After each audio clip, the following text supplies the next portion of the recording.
Então, não é uma dica, mas não usar o nosso CPF ou usar de maneira errada pode prejudicar também. Pode prejudicar, inclusive, porque aqui, gente, não façam, eu acabei falando aqui, né, uma informação, mas como advogada, informações suas é algo que você não deve passar para ninguém, inclusive nem para a família, né? Porque, assim, hoje, a gente até partindo para o campo, né, de segurança da informação, hoje a gente vê, né, como eu mencionei, a gente falando sobre dados ser a mina de ouro, né? A gente vê muitos hackers hoje com o intuito de invadir bases para pegar informações com o intuito de praticar fraudes. Sim. Então, assim, se eventualmente você, de forma consensual, passa um dado para uma pessoa e a pessoa utiliza esse dado de uma forma indevida, isso também te traz um prejuízo. Sem dúvidas. Então, não só para uma construção eventualmente errada de perfil, mas como para uma hipótese aí que, inclusive, pode trazer consequências jurídicas criminais. Sim. Né? Porque aí depois como você desconstitui eventualmente que não foi você que fez determinada coisa. Sim.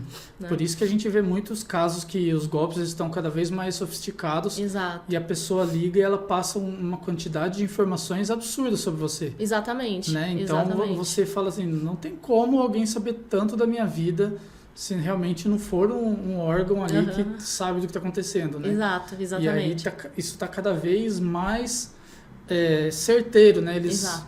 Eles são pontuais nisso, eles conseguem saber tudo sobre você ali, né? Eles estão se aperfeiçoando. Hoje a gente vê, às vezes parece até não empresas legais, né? Mas empresas parecem ali dedicadas ao telemarketing, né? Porque geralmente você recebe um e-mail falando compra bloqueada no valor tal no seu banco. Aí você, às vezes, não se atenta, né? Liga para aquele telefone e a pessoa ela fala com você com a qualidade de informação que você pensa de fato que você está falando com o telemarketing da empresa em si, né? Então, por isso, até, né, talvez partindo aqui para esse ponto, né, com relação à segurança em si, é muito importante hoje as empresas, né, treinarem os seus funcionários, né, trazerem conscientização tanto interna quanto externa para que as pessoas possam começar a se desvincular desses golpes, né? É muito importante, por exemplo, quando você recebe uma mensagem ali falando, olha, a empresa X, ela não entra em contato de determinada forma, ela não pede a sua senha, ela não pede para você fazer determinada... Código de 6 dígitos. Exatamente, nunca vai pedir, isso é uma coisa assim, líquida e certa desde sempre, mas é bom a gente sempre estar reforçando, porque assim... até para nós, técnicos, assim, que já conhecemos, eventualmente quando a gente fala com alguém, assim, você vê que eles têm uma capacidade extremamente ali embasada, que eles conseguem de fato te induzir aquele golpe. Exato.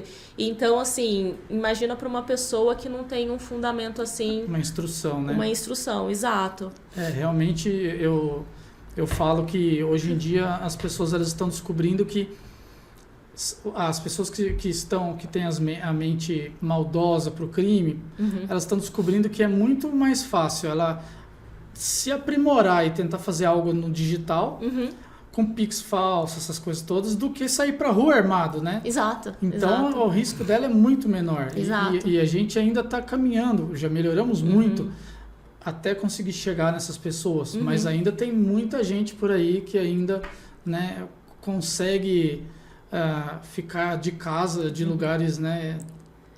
Só para você ter uma noção, Gustavo, semana retrasada eu fiz um curso sobre Deep Web. E Dark Web, para poder entender como é o comércio dentro da Dark Web em si. Olha que legal. E aí, ali, no caso, o palestrante, ele demonstrou hoje, a gente vê pessoas que comercializam dados ali dentro. Então, ele fala, olha, eu tenho uma base de dados da empresa X valor tal.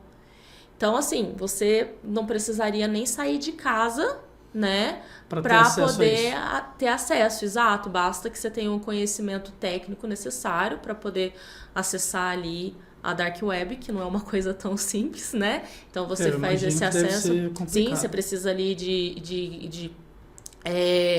Não é simplesmente como eu entrar no Google, por exemplo. Você vai precisar ali de um provedor específico para poder entrar na Dark Web em si, por exemplo, por meio de um Tor. Mas aí, tendo acesso a isso, você vai lá, faz a transação, tem acesso aos dados e tendo acesso àqueles dados, você vai ter o quê? Nome da pessoa, endereço, a depender do que ele conseguiu da base de dados, já faz os pagamentos em Bitcoin.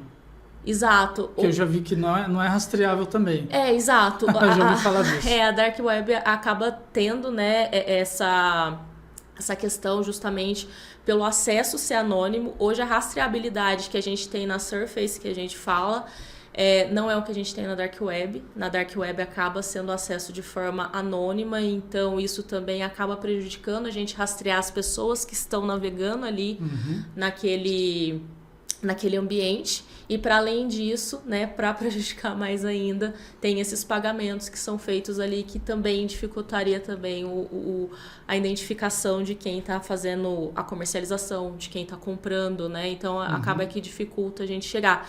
Por isso que a gente investe em segurança.